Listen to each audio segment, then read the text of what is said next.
Let's get started. If you've just joined in once again, thank you for joining us. And the program is Good Morning Nigeria. Now, to the issue for discuss today, mitigating 2020 flood disaster. And to start off, let's listen to this report put together by our correspondent, Victor Azu.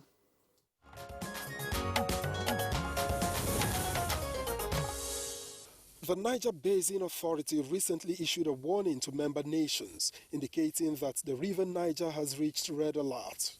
This prompted the Nigerian Hydrological Services Agency, NISA, to again warn states with close proximity to the Niger River to brace up for the impending heavy flood disaster.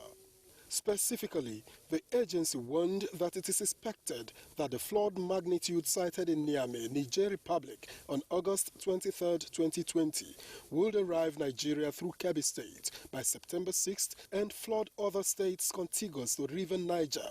These include Niger, Kwara, Nasarawa, Kogi, Anambra, Delta, Edo, Rivers, and Bayelsa states.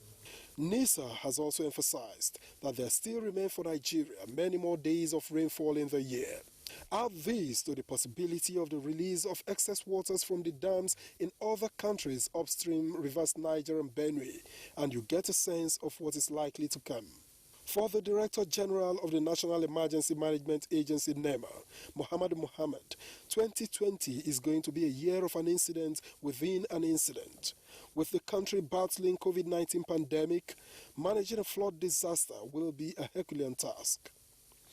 The NEMA DG regretted that in 2019, over 130,000 people were affected by flood, while nearly 50,000 persons were displaced, after about 30,000 houses were destroyed, leading to the death of 126 people. With these details in mind, what more needs to be done to mitigate the projected disaster? This is the crux of the matter on Good Morning Nigeria.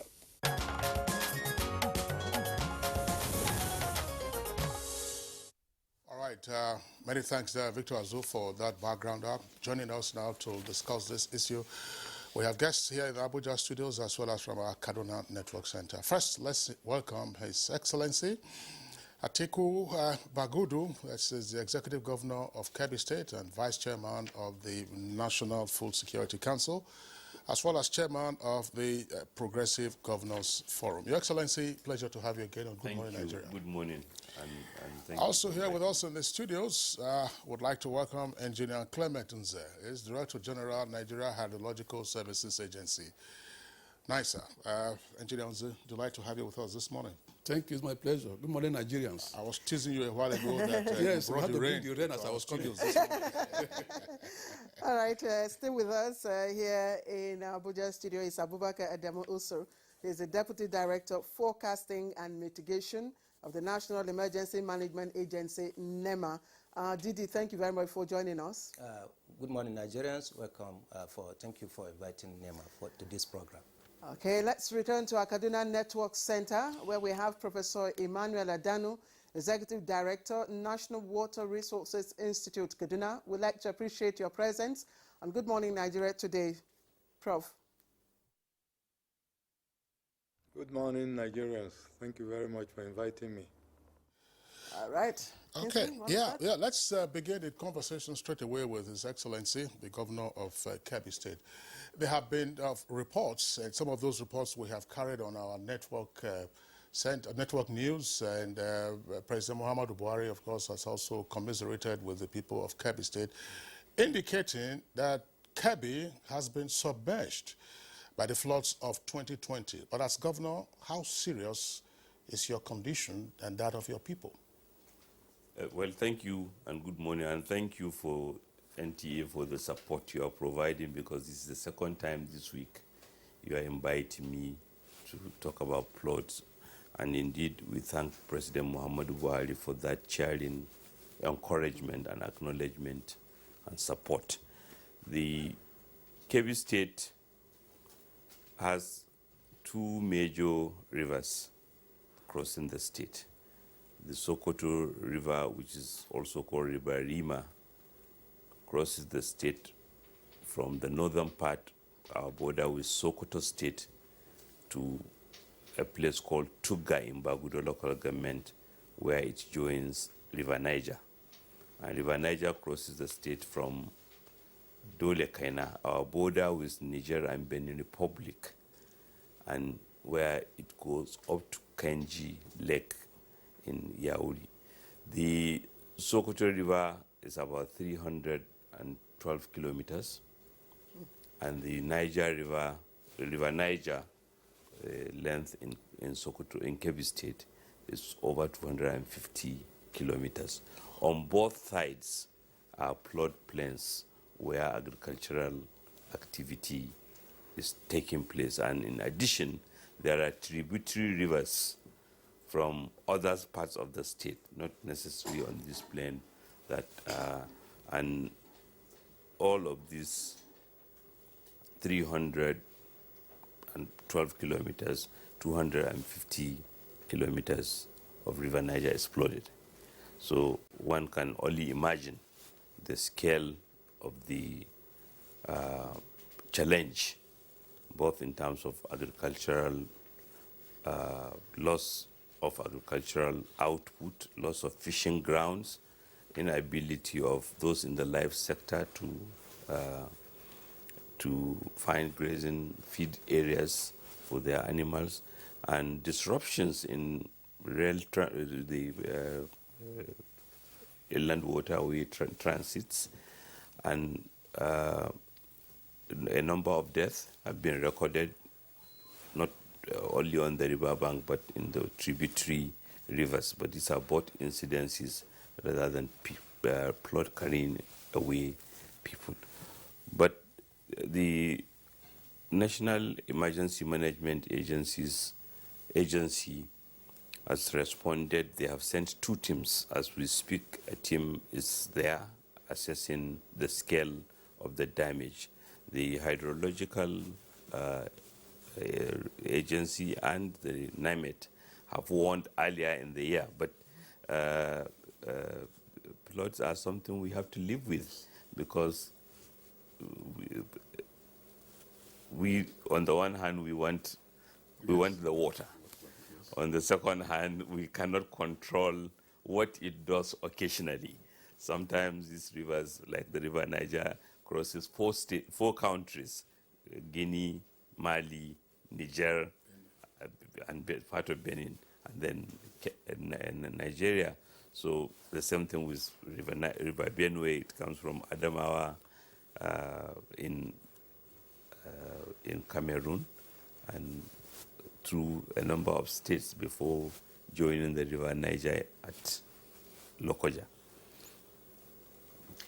Your Excellency, in terms of crop loss, Yes. and financial loss, I mean, we understand about 450,000 hectares of rice plantation, Yes. and 50,000 hectares of other crops, submerged. Yes. It must be a big hit for you. It's certainly, but again, Nigeria, we must celebrate our resilience. Our farmers are very devastated, and all of us are, but they are already thinking about what to do next, because flooding sometimes also brings some benefit to farmers, in the sense that while destroying the crop, it also provides the opportunity for farmers to replant again as quickly as possible. And sometimes the flood water actually fertilizes some of the area it destroys. So the key for us is to support those farmers as quickly as possible, so that they can replant as the water recedes, in order to regain some crop loss and reduce the aggregate loss to themselves, to ourselves, and to the nation as a whole. Just as well that you are the vice chairman of the National Food Security Council. And Kebbi State, I wouldn't know whether the data has changed, at least 2/3 of your local government areas cultivate rice. Yes. Now, you are saying that as quickly as possible, support will be provided or should be provided to the farmers, so that once the flood waters recede, the resilience of the farmers can then come into play. Are you in a position to activate this support? Yes, I think past experiences have been quite helpful. We have flooding in 2018. We have flooding almost every year. It's just the scale that differs. We had flooding in 2019. We have a bigger one in 2018. But the biggest, maybe similar to the one we are experiencing now, happened in 2012. So a lot of experience has been gained about collaboration between all agencies, about institutions that support agricultural activity, whether financial sector to insurance companies to do damage assessment as quickly as possible.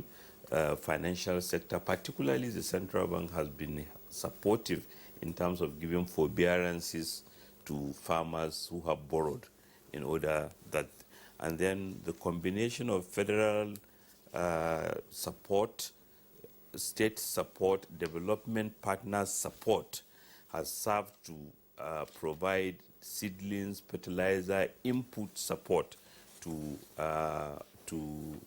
those, like I said, both in the farming. In fact, in 2018, President Muhammadu Buhari graciously did something very ingenious.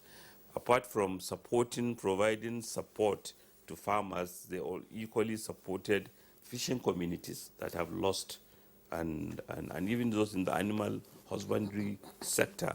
I believe NEMA spent about 23 billion to support, on the instruction of Mr. President, those who have been affected in terms of those producers of food and fisheries and animal husbandry who have been affected by flooding. So we have gained experience.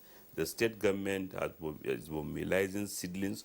Commodity associations are very, very active on this. When I arrived Kebbi last week to see the crop damage, I met the Rice Farmers Association going around with officials of the central bank to visit their members and provide encouragement, support, and even lay the foundation for providing seedlings and inputs that can quickly be mobilized. I'll still go back again, Your Excellency, to your earlier, mention the fact that NEMA and NISA had, of course, provided early warning signals, yes. And indeed, NISA went ahead to pinpoint 11 communities, I'm sorry, LGAs, that, flooding this year would affect. And you visited Yeldu, you visited Zanginawa, you visited Agoda and Bakin Gada. These are areas affected. The essence of these early warning, predictions is so that, states are better prepared to mitigate risk. Did we just sit and watch and no, you said floods will, No, yes. I think across the nation, our response to flooding is improving. The loss of human lives and even animal life is minimal than it used to be. And like I said, if you research into history, there are floods that have killed 500,000 people at one time, but not so in Nigeria. And regrettable as any one death is, but the number of people dying because they have been heeding to warning, the number of animals lost. But unfortunately, it's not just a loss of life from flood carrying people. Flood contaminates water, drinking water, for example. And if people, especially in villages, some of them, human feces, animal feces, wash into the flood water. And if this water is consumed by human beings, many consequences can happen. So, and damage to infrastructure is not a drainage system, a bridge, a culvert can wash off even with the best of warnings. So but the major element, loss of human life, has been quite minimal. And I think this is a good effort, thanks to everyone, the agencies that are responsible for the early warning, the media that have been putting it out there for people to heed to. So what would you ascribe, what would you say is the cause of this recent, because the devastation, especially on farmlands, it's quite huge, like you said. So is it just rainwater flood, is it flash flood, or is it just rivers, breaking their banks? Combination of all. Combination of all. The precipitation is high, is heavy. Some of the rivers are silted. Some of the dams are silted. Kebi, in addition to what I described, is fed, the river, River Rima that crosses the state 300 is fed by both Goronyo Dam and Bakalori Dam. And they couldn't hold water anymore. Last about 10 days ago, I remember with panic, everyone was calling me from Kebi that the mainstream energy, the owners of Kanji Electric, have warned that they are going to shut their gates to more water in Kanji. But it's happened, and they also, you can't blame them. So you have those challenges. You have heavy rain. You have this in Niamey. The flood killed, according to reports, media reports, over 25 people, and close to 225,000 people lost their homes.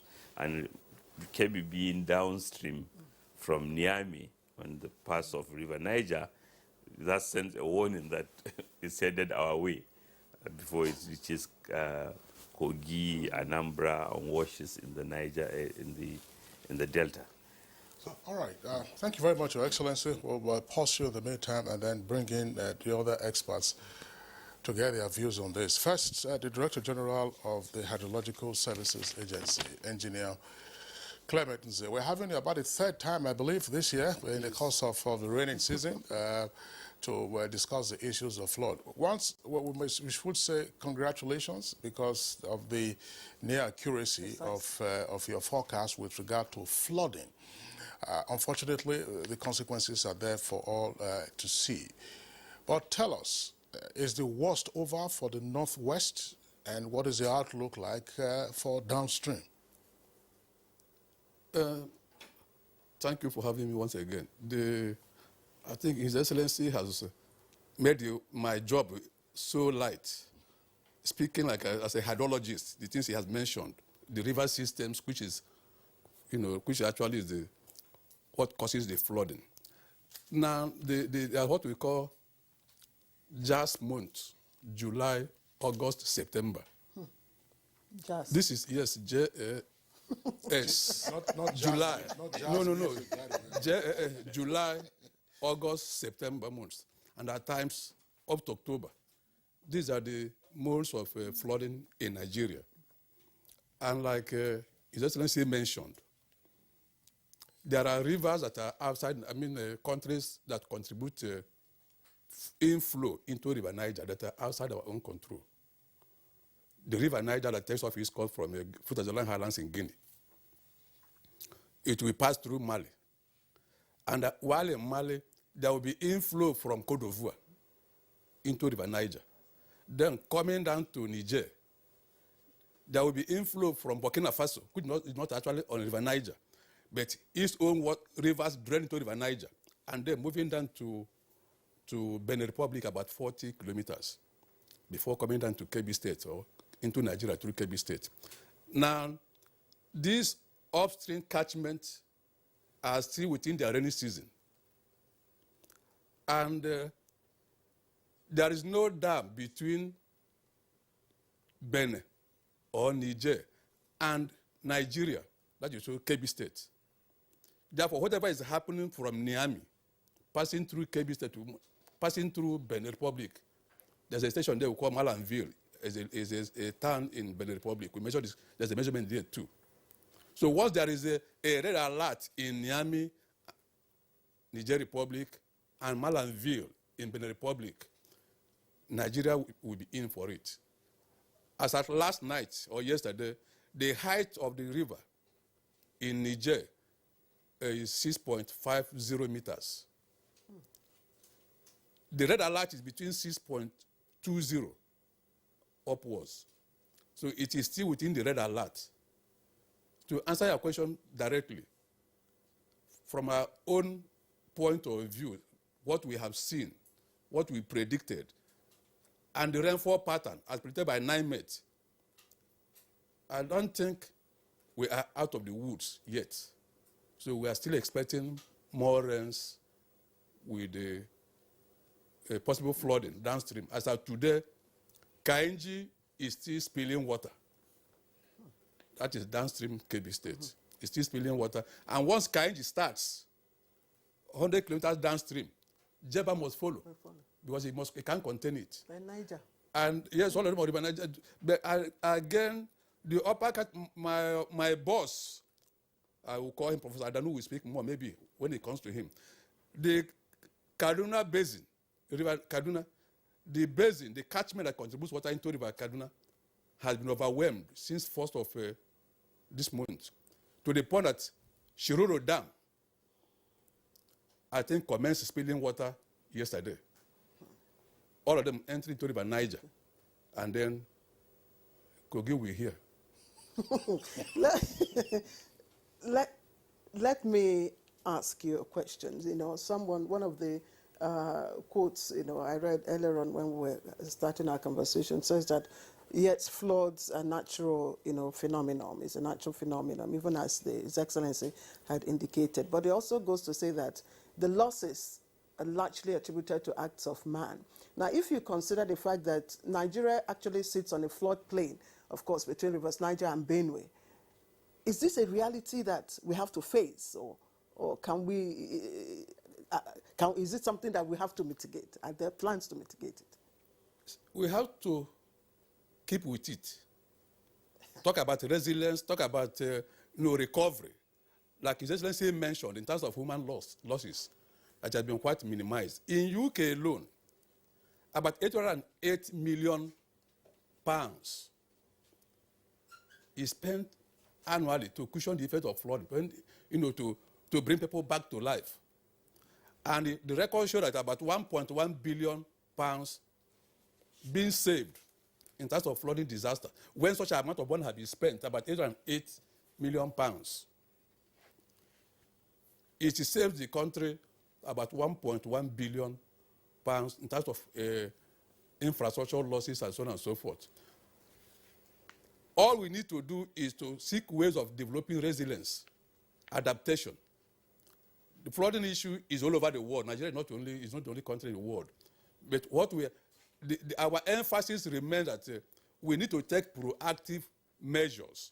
Once the forecasting agencies have gone ahead to alert the nation, we have to make adequate preparation in terms of the location of human beings from the floodplains, and then other things that need to be done. Incidentally, what we are discussing this morning has to do essentially with river flooding. Yes. As against urban flooding, which is anthropogenic, as yes, experts would say. Could you clarify that one more time for the benefit of our viewers?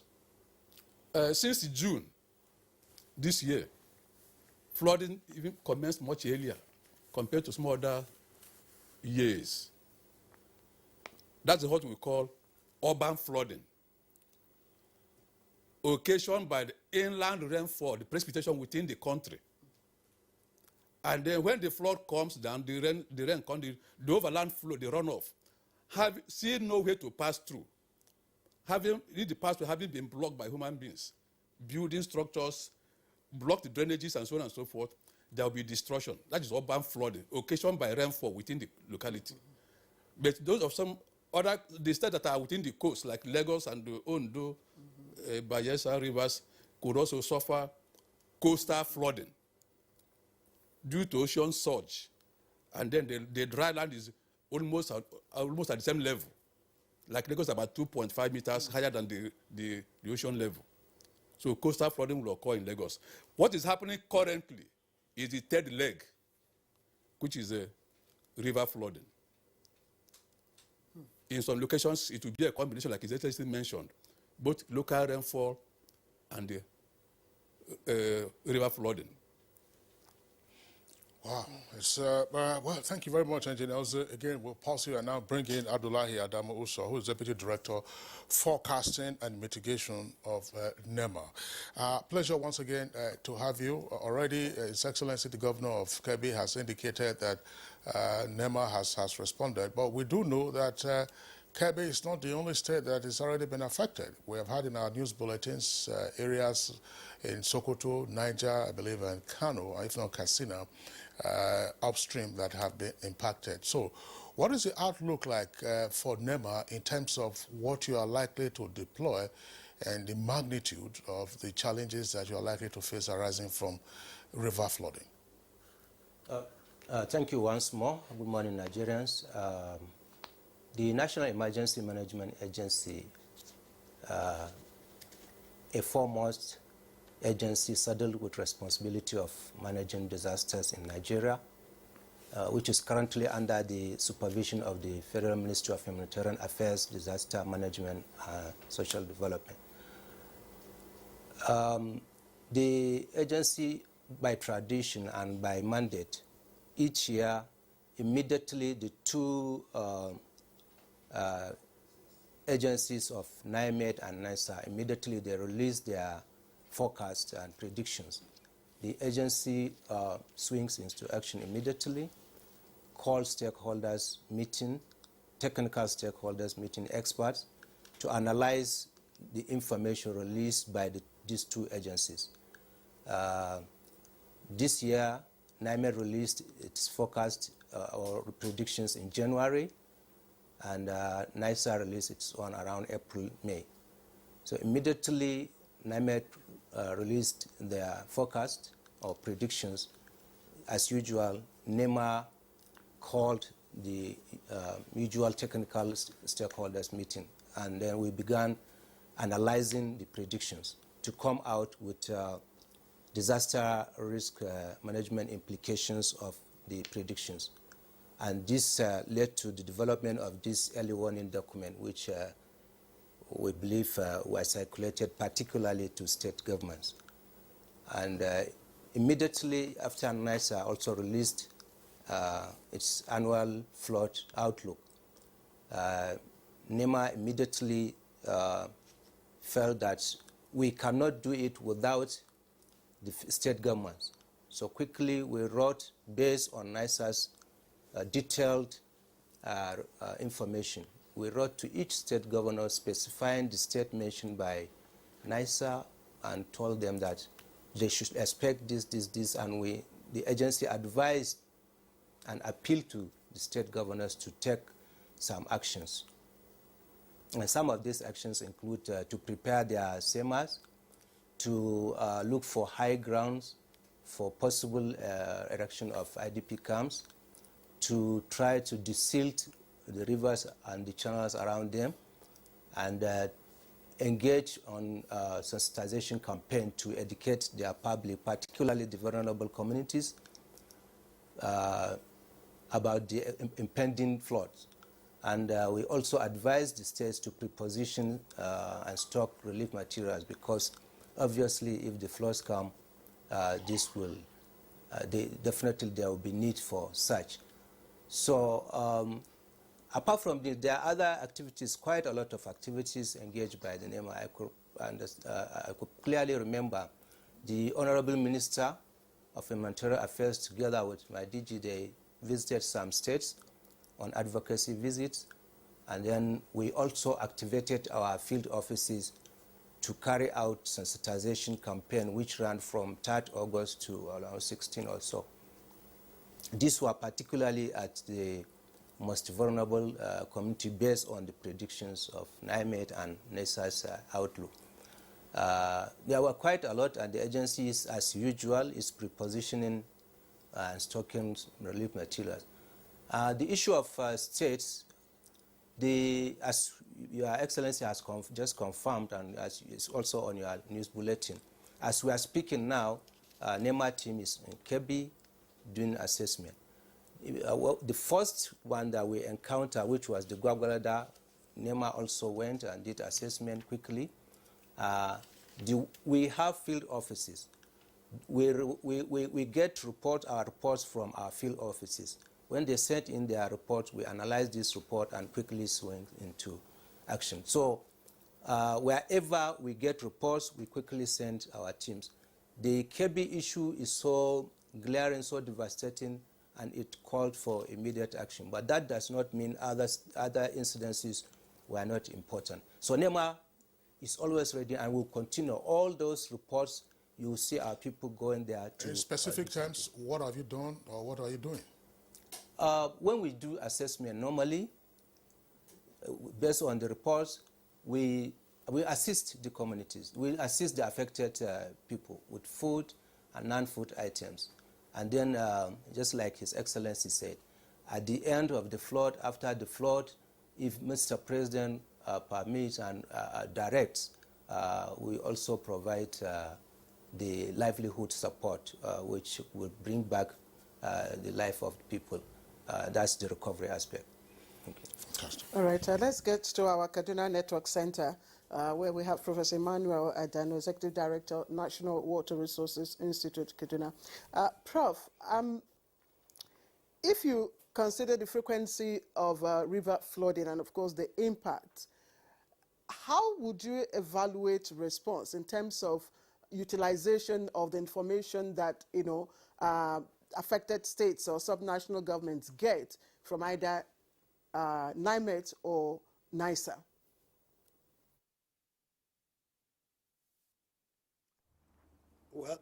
Well, first of all, I have to sympathize with the executive governor of Kebbi State. It's not a good experience at all. And also that we have not been able to send our staff there. Normally we send our staff to study whatever happened, and we make reports available to people in the states. Now, response to flooding in Nigeria hasn't been that, I would say, physically sufficient. But when NIMET makes a prediction and NISA gives us the outlook, and we know the flooding and all this, people should be ready from that point. You see, sometimes the predictions may not come out exactly the way they are put out to us, but it will eventually come out. Right now, we have a flooding from Niger. This flooding from Niger was predicted because if the waters were coming at different times. NISA has studied the speed at which it was moving and how to arrive in Nigeria. Now, sometimes the time lag between these two predictions and arrival, or the prediction and arrival, might be too short for any physical response to be made other than people running away from floodplains. Now, this particular case is Niger. It was Benue at the time. Niger now, Benue. Now, is it the executive governor just mentioned the exact thing that we are experiencing now? The river is overflowing, contributions from inland also, through tributaries and all this. But there is something about Kebbi. Why the river, a large part of Kebbi is very low lying. Waters coming from the north through rivers Sokoto and Rima will meet the environment that's already low lying. Kebbi is a good example of rice production in Nigeria. Now, this is produced in a low-lying area.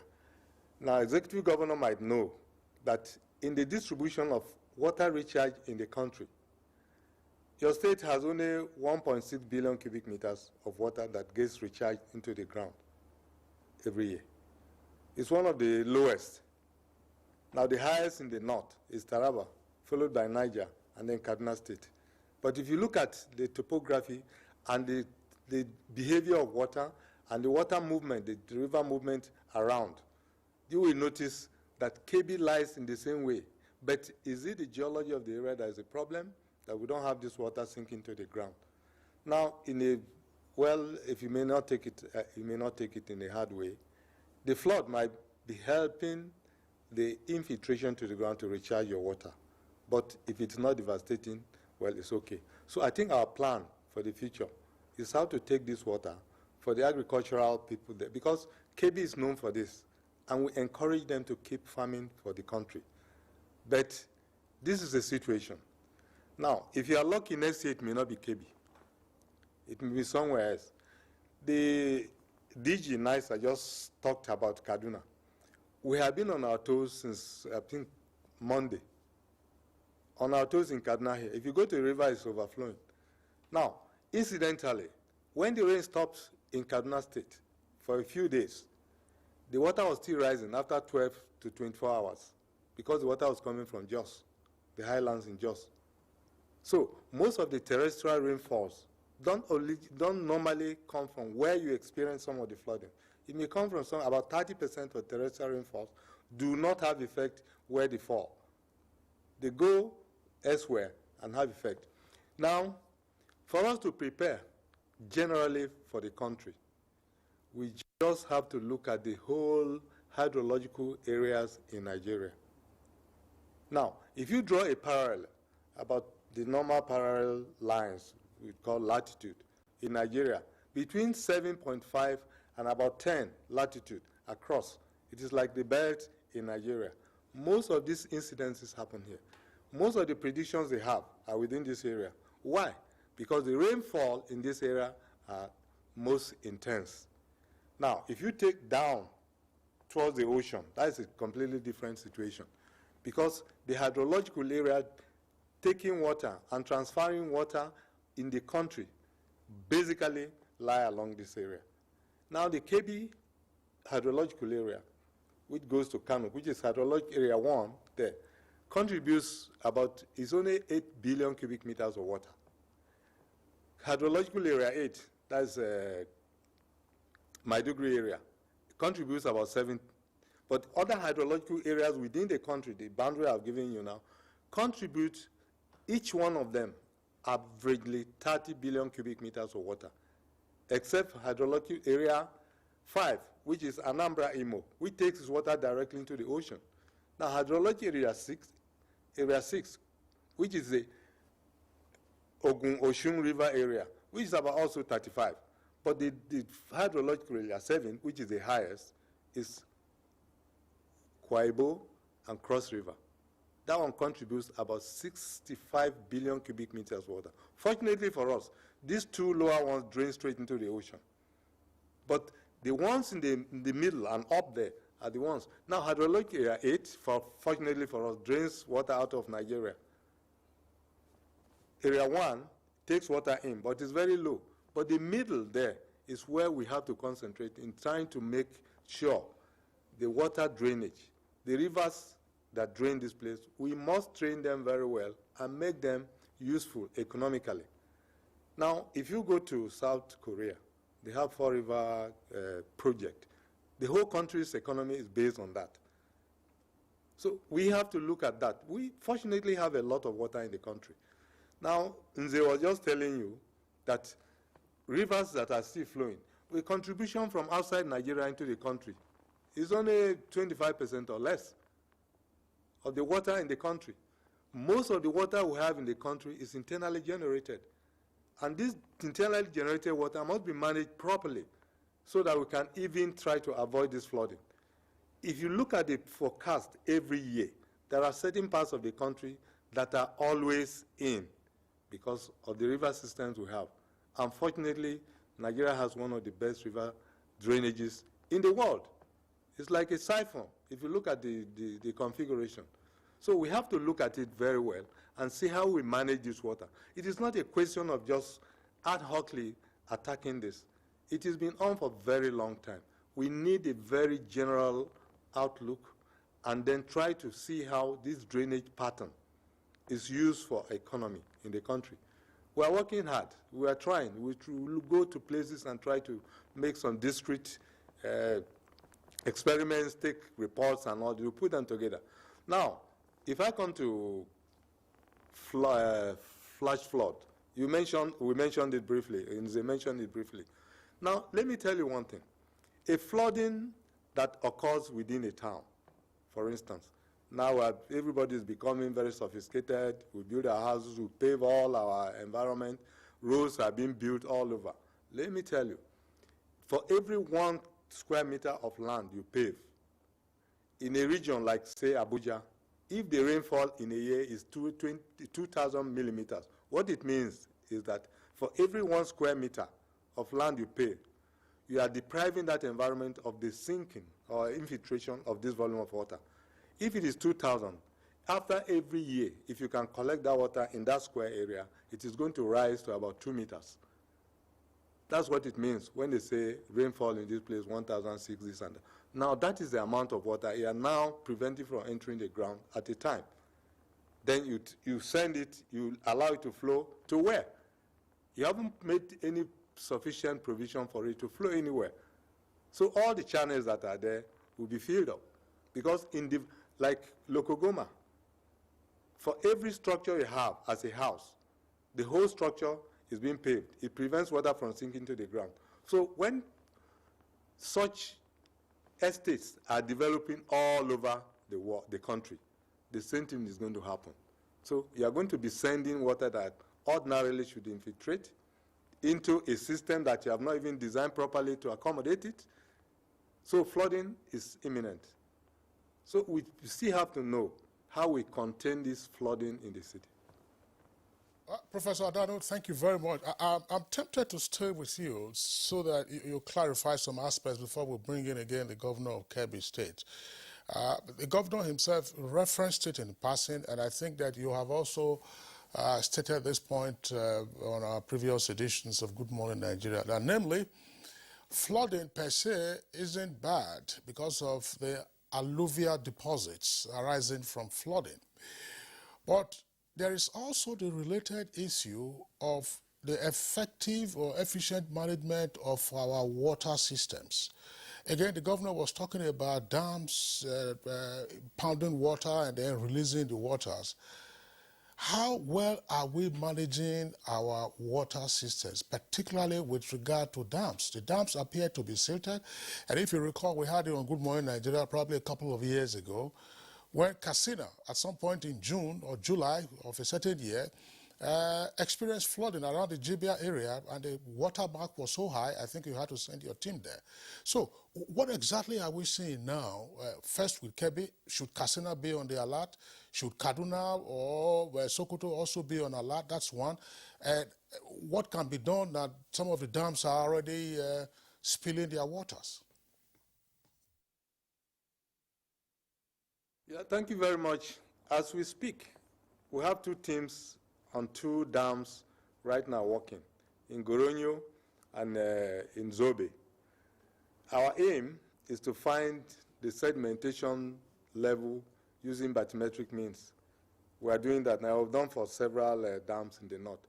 Now, incidentally, most of the dams in the far north have been seated up. I think the list might be about 30%. So 30% reduction in the volume right now in most of the dams. So we're trying to find out what we can do. Now, if we know this, because a dam is a structure that impounds water and also impounds sediments. So the sedimentation in dam is always part of the dam accumulation. But then, if you're lucky that your watershed, where water comes from, is very clean, then you may have a reduced incidence of sedimentation.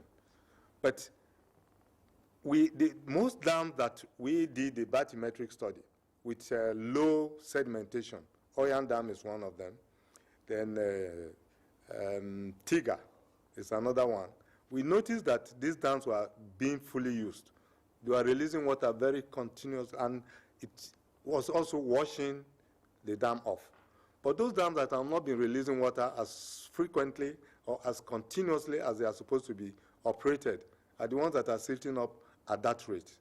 So we're trying to manage this. By the time we finish this report, we're going to give, this investigation, we're going to make public the reasons why we're having this and the reasons why we should be using the water in our dams continuously, and sometimes even operate it according to the schedule of dam operation, to be operating it for this particular purpose. One is to make sure that all the structures are okay, relieve the structure of unnecessary pressure, and also making sure that the downstream rivers are living all the time. But we are not doing this in the right way. By the time we finish all this investigation, we will let you know exactly what is happening. But the dams are not being properly utilized according to the schedule. Now, the Institute produced dam operation codes of practice, which we have distributed to some people, but has not been properly launched by the minister. But the minister told us to give the dam owners, and we have started distributing them. And that is going to tell you how to operate your dams, the purpose for which the dam is constructed, and you must follow it strictly, because a dam can be a danger. So you must relieve the dam of unnecessary pressure when water builds behind it. We must also make sure that the downstream part gets water when life is dying there, especially in the dry season. And then you operate the dam such that in the rainy season, you can release, allow it flow. In the dry season, you release the water so that the rains that come will accommodate this. So this have all this have been put in place, and we have started distributing them. Prof, I know we will draw some more questions from the explanations that you have given with regards to the use of our dams. But let me bring in again the governor of Kebbi State, Your Excellency. Kebbi is one of the pilot states for the federal government's, self-sufficiency in rice production. And according to information, 90% of your plantation is rice. So what has happened? Does it in any way, present as a setback for the national project on rice production? Oh, certainly. But again, I earlier said that because rice in Kebbi is produced in we have 3 cropping seasons per annum. Therefore, what you lose in one cropping season, you will aim to make up in another cropping season. And especially now that rice farmers are more adept at producing and achieving higher yields during the dry season. So that is why the timing of support matters very, very much, because soon after the NZ has warned, he's looking at me directly and he said, we are not yet out. I hope he was going to say that we are out of the woods so that I can go back home smiling. But so soon after the worst period, the waters will begin to recede. And that is an ideal time to start dry season activity, because there will be residual moisture, because we don't even spend much money in pumping water from the lower ground into the farms. Because like the Professor Adamu said, maybe Kebbi is the most disadvantaged state in the country for producing irrigated crops, because we are lowland and our rivers are lower than the farmland, and we have to do a lot of pumping. But in terms of effect on national food security, I think it would be minimal if we mobilize and do the needful soon enough in order to ensure that the maximum recovery takes place. One of your commissioners, I think Commissioner for Agriculture, Machido, is actually asking for reservoir, to be built. But what kind of support are you envisaging, from government? Because you keep talking, and the federal government has also pledged. Yes. Shy about talking about reservoirs and dams, because the experts have always warned. For example, like I said, one of the big problems, Professor Nze has said it, the River Niger. We are downstream on the River Niger, and River Niger is shared by 5 countries. What one country does might impact on another country. When the decision by Nigeria was taken to build Kainji Dam, we even have to agree to supply electricity to Niger, because we don't want all them to dam the river. So these are very, it's not just the decision of one country or even within the country, one state. And that is why expertise matters a lot. And Professor Adamu has certainly demonstrated the value and the challenges of both the drainage system and the river system that we have. So long term, but there has been almost certainty about desilting the rivers can help in ensuring that they hold water for a longer period of time, and particularly the dams that such that they will be able to be managed more properly, because we are without control about siltation, even your plans might be complicated. So, but those are capital, very, very capital intensive projects, but yet necessary for our country. And I'm glad that we have been thinking and talking about them. There has been talk about recharging Lake Chad and raising money internationally and doing that. And I believe that this will also follow. And I'm glad that the National Institute is thinking about this in a systematic way, because that is what will provide the support that will work for all. Otherwise, what will work for one state might not work for another state. But in the immediate is to provide seedling inputs in adequate capacity so that farmers can quickly be mobilized, and others in the agricultural value chain also can quickly be mobilized to resume activity.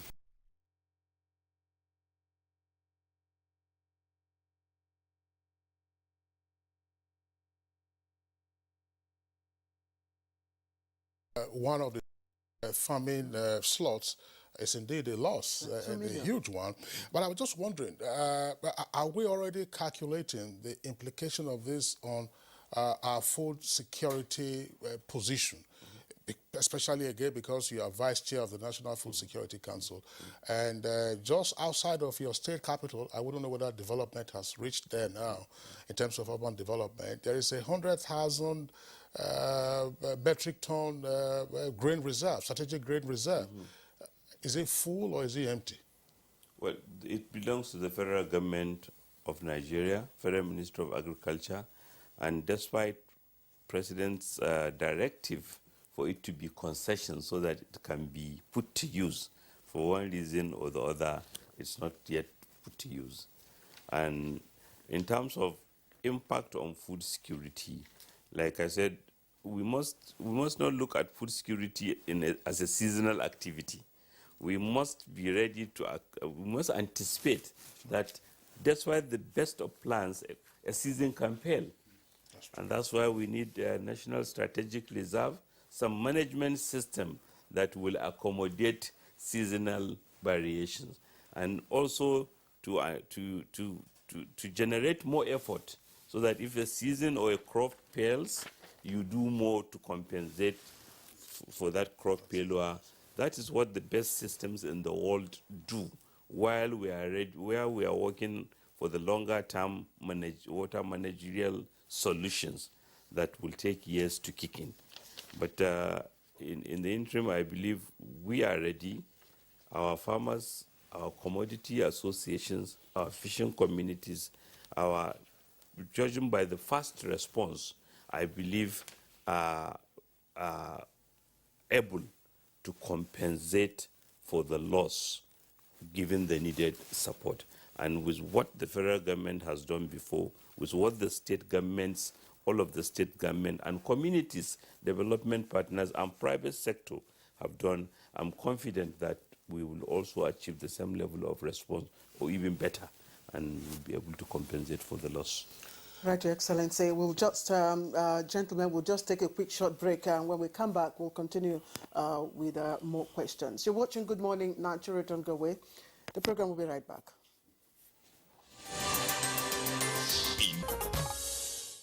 All right, you're welcome back, and it's still Good Morning Nigeria live on the network service of Africa's largest television network. Just before we revert to our guests, we have some tweets that have come in from our viewers. So we'll go through those tweets right now. Law Fasid, the rains are back and so are the floods. While the governments may have plans to evacuate people residing in affected areas, people themselves should cooperate fully to avoid regret and losses. Mutana Farouk predicted flood disaster is avertible if necessary precautionary measures are taken as quickly as possible. Now, all the relevant agencies should swing into action now by evacuating the people and their property from the red light areas, clearing the waterways, and, of course, monitoring. This is coming from a Twitter handle that says climate action. Carry out flood vulnerability mapping and modeling of the country and let no one build on floodplains. Install early warning systems in all our flood-prone areas to alert residents when to and how to use water also for agriculture. I think our guests have also been speaking to some of these issues. Professor Adano indicated that, as well as engineers, I believe. Ibrahim Abdulsalam Bello, the best solution to mitigating flood disaster is taking proactive measures, which involves not settling along the floodplain or riverbanks, building along waterways, pouring refuse into the drainage systems and other waterways, and of course creating embankments to stop inundation. Festus Akimboyewa, those in flood risk areas should be registered and alerted by phone, email, or text. Fishermen have email, I was just wondering, or text when flooding is expected. Government at all levels should also embark on intensive tree planting in flood risk areas to soak up excess water. All right, Francis Obe, it is for NEMA to go round and serve notice officially to all the people living in such places, because not everyone listens to radio or television, while government should start making alternative places for them. Titus Monday Nok. Meteorological disasters occur sometimes due to human negligence and destructive actions towards respecting the simple tenets of the balance of equilibrium in our environment.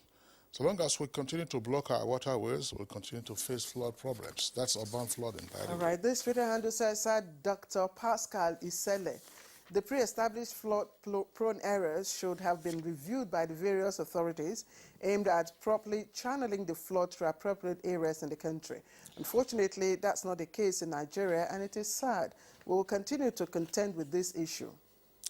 Festus Akimboyewa, I just take one of the last ones, says recent advanced flood warning should be applauded. Millions of Nigerians living and working in areas at risk of flooding must now prepare to keep themselves and their families safe from the predicted flooding. Okay, Chris Simeon said Special Task Force on Flooding and Disaster Management should be set up to sensitize the people in rural and urban areas on flood preparedness and prevention. Nandam Wuyep, awareness, education, preparedness, prediction and warning systems can help reduce the disruptive impacts of flooding on our communities. All right, Dele Jack Solomon, there is a need to adopt more proactive, standard and reliable procedures that can offer sustainable outcomes and restore the socio-economic growth of the affected areas. Anoro Chukuma, it's very simple to start from blocked water channels. Most cities suffer major flooding during little precipitation. However, proper urban planning should be encouraged. Okay, and Christian Eze, cleanliness is next to godliness. People should learn how to dispose waste properly and help to keep the environment clean. Thank you, all of you. And just one of the questions here that issues that Festus Akimboyewa raised. Akimboyewa, the issue about alerting people via SMS. And I know that DG NISA, you have an app, which is a mobile app, which is supposed to do that. Yes, thank you. This issue came up about 2-3 days ago at a meeting convened by the Minister of National Data Affairs, where the agency trying to add more menu to our forecasting system, alert system, develop an app, flood mobile app, which if you have it in your phone, if you click location wherever you are, it tells you what to expect at that point in time. So the app has been developed. We are still refining it, trying to work with the NCC, so that the issue of sending text messages will be activated. That's the stage where we are working towards right away. Mm-hmm. Working with the NCC, Nigerian Communication Commission, so that we will have a band wherein that we can be sending quick SMS to people, or people could send to find out what is happening where they are. This one doesn't require application like you say, I have data, I have network. No. So long as you have MTN or any other network, you can send out, just as you normally do, send out text messages. You can reach it to give information about what's happening where you are. We are at the stage of refining that level. Okay. Well, engineers, I think it must have been the second time of your coming around during this season on Good Morning Nigeria. You had expressed some concern as to the response by a number of state governments when you were then on visitation to the states to sensitize them on the flood alert that your agency had developed. Now you say Kogi should watch out. We do know that Kogi is a confluence. Nobody's talking about River Benue now, obviously, because apparently there's no release from the Lagbo Dam in Cameroon. Is Kogi ready? I know you are not Kogi state government official.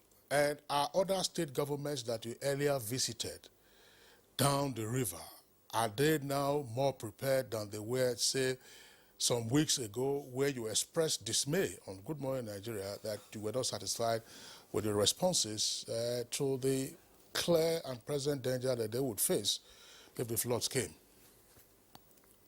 I think that question should have gone, how do I put it? Excellency, you are here. I was addressed the Nigerian Governors Forum about 3 weeks ago. But I don't know what happened eventually. However, I made my submission to the DG, Nigerian Governors Forum. But I couldn't participate in the virtual meeting. But I'm sure I was made to understand that eventually documents we sent to them were sent to the governors. Earlier in the year, when our application was made known, the Honorable Minister of Water Resources, Engineer Suleiman Adamu, personally endorsed letters to each governor in Nigeria, detailing the local government areas in each state that are likely to be heavily impacted. With all the necessary documents, they were dispatched. This about we couldn't go as an agency from state to state or zone to zone because of the lockdown, but we mobilized every other social media to reach out, and I think we'll be able to reach out more than we ever did before. The response is what actually baffles us. When I was talking in February 4th, we began our sensitization program before the lockdown, where I said, as I said about 3 days ago here in NTA, that the best time to prepare for war is during the time of peace. As February, Nigeria was at peace with regards to flooding. And even COVID. COVID too, yes. So we expected that by that time, you can clear your drainages. You can remove structures that are within the flood plains or water flood paths. Those things could be done by then, dredging or deseating small rivers within your own catchments. Let's not talk about River Niger and Benue, the issue of deseating. But there are small rivers, small channels that ought to have been taken care of during that period, or even building or constructing drainages. They could have been done during the dry season, but most such things were not done. And again, we keep warning. For instance, in Abuja, the city, maybe the phase 1, where we are, talk about Maitama, Gariki, there are infrastructures, drainages, bridges. But go to the satellite towns, the outskirts, you talk about Lokogoma, this and that. One big man will go to FCD, FCT, get maybe 10 hectares of land. He will go and put a fence around it. Use ruler and pencil and demarcate and say plot this, plot that, and put beacons. No road. Nobody has said this is the road for the flood. Like what happened at Sunday Estate around Day. Houses were built, no consideration was made for flood. Nobody talk about flood plain mapping. What size of drainage should we build that will convey the flood water?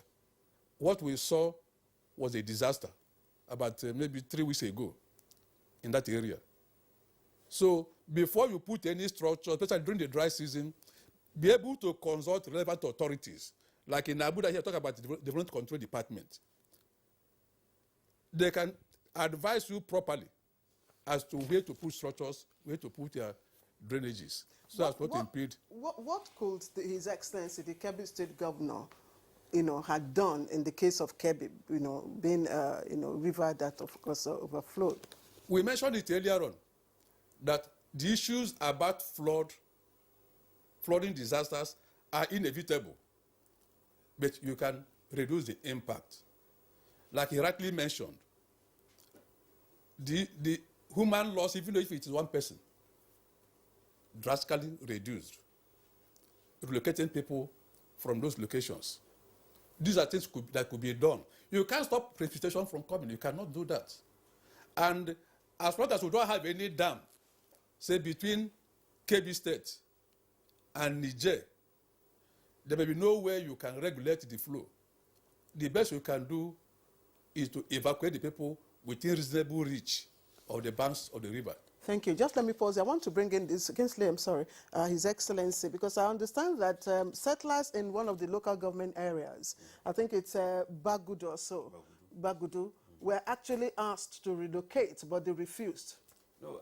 Because that's one of the areas that was affected. Bagudo local government is where the River Rima joins the River Niger. So it's just like a mini Lokoja. Yes, yes. And therefore the flood water there tends to be bigger than in other areas. And it's a complex historical process. Many farmers, many communities have a historical view about where flood water reaches. And they feel this is safe ground. And people are very reluctant to leave their communities. Even when they see danger, they think they can manage it. Especially riverine people, riverine communities, who feel if I have a boat, I can always navigate and live in good time. And like I said, over the years we have seen quite remarkable success about which has translated in minimizing the risk. Minimal loss to human life.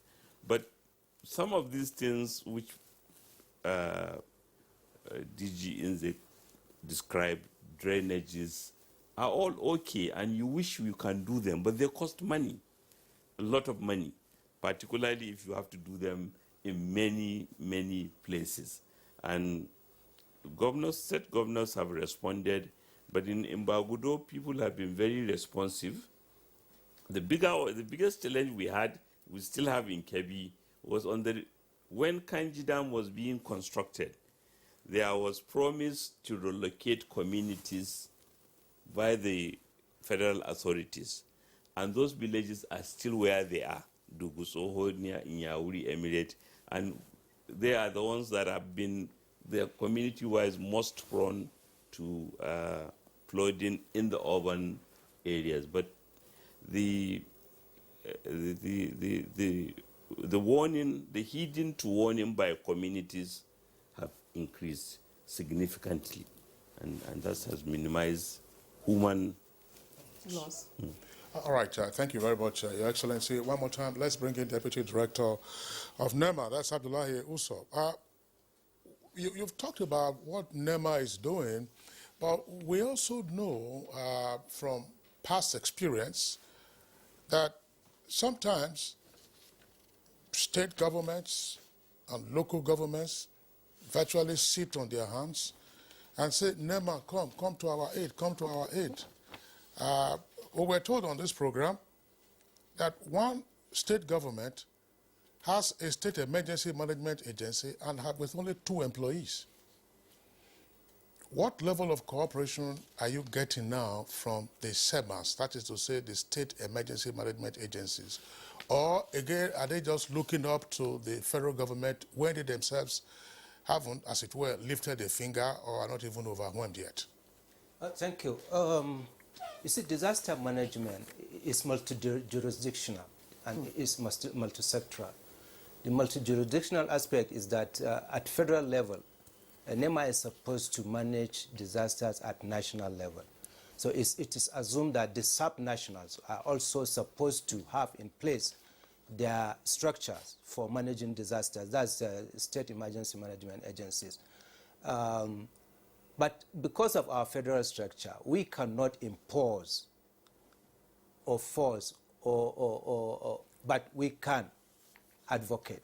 And it's through advocacy that most of the state emergency management agencies, through NEMA's years of advocacy, that some of these state emergency management agencies were established. There are always improvement. We keep improving from the level we were 10, 20 years ago to now. Quite a lot of states have about, quite a lot of them, about 30-something, now have SEMAs. What is required is for them to strengthen them by passing the necessary laws and properly funding the SEMAs. This is the only way we can get stronger SEMAT at sub-national level. With that, we'll be able to collectively manage disasters in the country. We, just like somebody, you said, there are still states that have weak, very weak SEMAs. But with continuous advocacy, we believe that the situation will continue to improve. With the coming of the new DG... When you talk about weak SEMA, that's weak state structures. Yeah. What exactly are you referring to? Yeah, what I mean is, just like he mentioned earlier, you have a state SEMA that probably does not have a backing law that is backing it. That is weak, because it doesn't have the legal backing. And then if there's no proper funding, no proper staffing, and if you have the staff too, you need to build their capacity for them to be able to respond. Give them proper funding, proper capacity building, and then proper infrastructure for them to work. This is what I mean by weak SEMA. So for them to be able to meet up to the level of at national level, they really need to, the states need to strengthen. They are doing quite well, some of them. Some of the states have strong SEMAs very well. We know some of them. Those that have we will continue to encourage through advocacy. The new DG is very, very interested in seeing this level of collaboration, bringing up everybody together so that we can work for the country together to build the resilience of our people. NEMA is at the federal level is supposed to play a supervisory role over those at the sub-national level. At what point do you intervene? If you say some of them are not backed by law, some of them do not have the necessary infrastructure to work. That's what I just said. It is true advocacy. The federal structure is that NEMA cannot impose anything on states. But through constant interaction, constant collaboration, and advocacy, I believe we will reach the level where everybody will meet up to speed.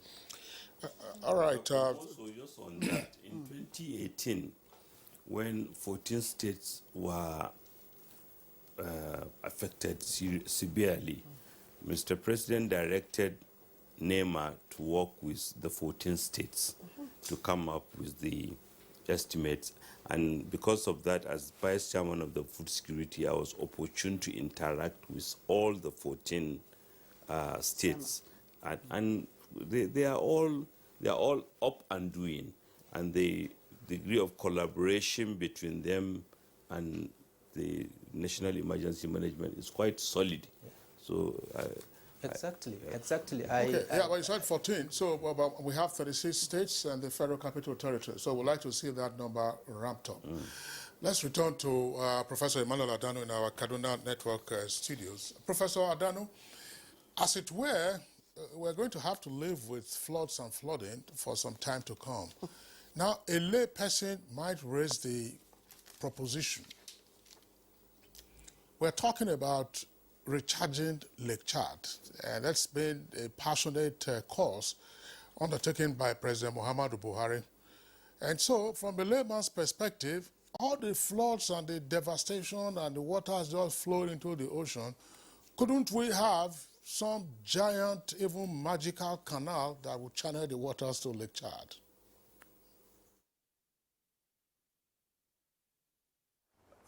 Well, magical canal, probably you can tell us the magic, But let me tell you one thing. Now, unless you have an excess water, which you really consider excess, you can divert to somewhere else. Any water flowing in anywhere may have established an environmental condition that that environment has been living with. It's an ecosystem problem. Now, the suggestion that we should take water from Congo to Chad is because the volume of water that Congo is discharging into the ocean is so enormous. It's only about 5% of it that is required to recharge Lake Chad. Now, if you decide to take that 5% from Nigeria, for instance, that's about 100 billion cubic meters of water, which is already a third of our total water resources potential renewable in the country. Now, where do you take it from? Now, the energy you are going to use to take that water and the amount of water that you use, because the moment you reverse the flow, because all our waters tend to flow to the ocean. Now, if you reverse the flow, it means that you are depriving a certain environment of a huge volume of water. That environment, the sociological or ecological problem will start arising. But I'm not saying that it is not possible. It is possible. Now, there is a suggestion by, I think, dams now, Federal Ministry of Water Resources, of a transfer in the northeast there. How transfer? But the amount of water required there is only just to water an environment, at least for agricultural purposes. It cannot fill Lake Chad at all. It may not even get up to Lake Chad because there's a bowl in the middle there that may take the water, but water the environment sufficiently for agricultural purposes. It cannot recharge Lake Chad. Even the total volume of water we require to recharge Lake Chad is so enormous, and if we get that volume and we're recharging Lake Chad, it will take us at least 10 to 12 years to get a very significant amount of change that can bring some substantial life into existence in the region. Now, we have an option, which is a fossil aquifer in the Sahara. That is the largest fossil aquifer in the world. It has the capacity to recharge that Lake Chad because the total volume of water under the Chad there, it will take the volume of water that drains from Congo into the ocean, which will require about 90 years to fill it. So if we can do, I think we need to consider other options.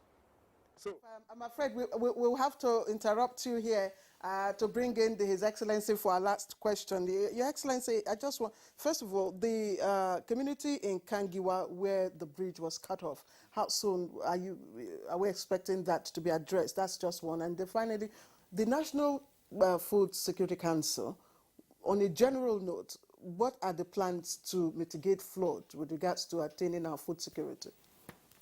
Yes, we have already sent, we have been working in Kebbi with a company owned by the Army Corps of Engineers, and they are already in Japeji to give us advice on what to do to provide access to the people of the town, to that community. But on the wider issue of what National Food Security Council is doing, I believe the President has been on and about on this issue, and I'm sure soon he will convene the meeting of the council, which he will chair himself, and look at the issues holistically. Like I said, the food security issue is multi-sector, multifaceted, as we can even imagine from this discussion. You need the water engineers, the water professionals, you have the scientists who does the prediction, you have the environmentalists, you have finance, you have trade policies that different countries employ. You bring all of it together to estimate what is happening around the world, how does it impact my food supply and food production. Currently, in addition to all these complications, we have the coronavirus pandemic that has affected international trade and is challenging it has exposed the vulnerability of food systems around the world.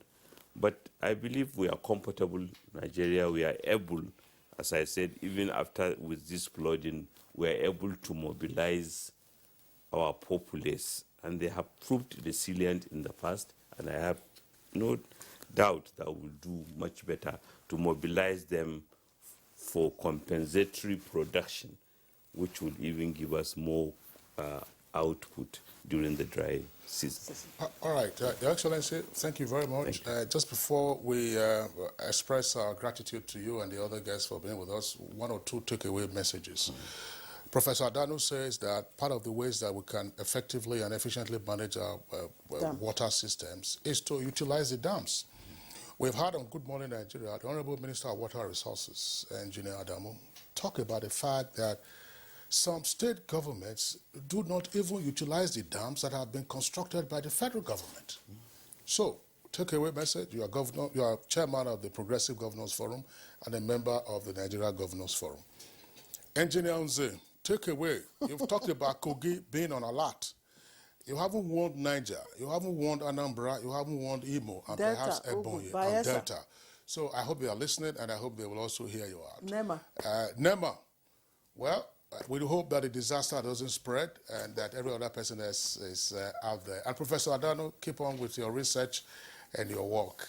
Gentlemen, we'd like to appreciate you for being with us. Today has been a very interesting conversation on a wet morning here in Nigeria's capital territory. Executive Governor of Kebbi State, His Excellency Abubakar Atiku Bagudu, who is also Vice Chair of the National Food Security Council. Thank you very much for being with us. DG NISA, that's Engineer Clem Nze, thank you for being around. We hope that you have more good news next time you face the governor when the waters will have receded from this I hope so. location. Thank you. Deputy Director, Forecasting and Mitigation, Nema Abdullahi Adamu Uso, we appreciate your being with us this morning. Thank you. I just want to put on record. Just hang on a second. Next time you have the opportunity for putting all our things on record. Professor Emmanuel Adanu, Executive Director, National Water Resources Institute in Kaduna. We appreciate you. And by the way, he used to be Director of Dams when he was in the line ministry at Water Resources. Prof, thank you very much for being around. All right, and that's the climax of our conversation this week on Good Morning Nigeria and the network service. We appreciate all of you, all your Twitter messages, and we do hope you'll join us again same time on Monday for another interesting edition. I am Claire Delabo Abdulrazak. Do stand against rape and rapists. And I'm Kingsley Osadolo. Stay safe and be well. Have a nice weekend.